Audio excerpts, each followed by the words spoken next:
सांग मैंने आज आपण सहित गोटे बहुत इंटरेस्टिंग कथा सेयार करी। ये जो आलू चप आ मटर तरकारी बनाऊँगी ता विषय रे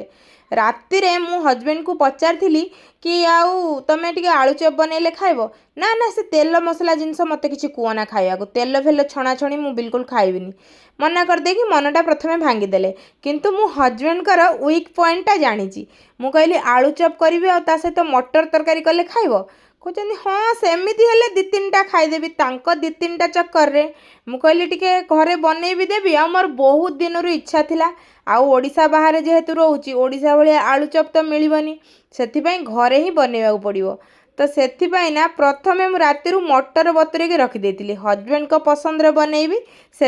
हजबैंड कर पसंद होची आलू चप ता सहित मटर तरकारी किंतु मते ना टिके बड़ा पाव भल लगे बड़ा पाव बनइबा भी सब जिनस नहीं आसती आउ आलू चप मटर तरकारी तांको लगी बनईकी तांको आगे सर्व करदेली आउ तापरे मु एठी मोर बड़ा पाव बनईकी गोटे बड़ा पाव एंजॉय कली बढ़िया लागुला आपण माने भी निश्चित ट्राए करंतु।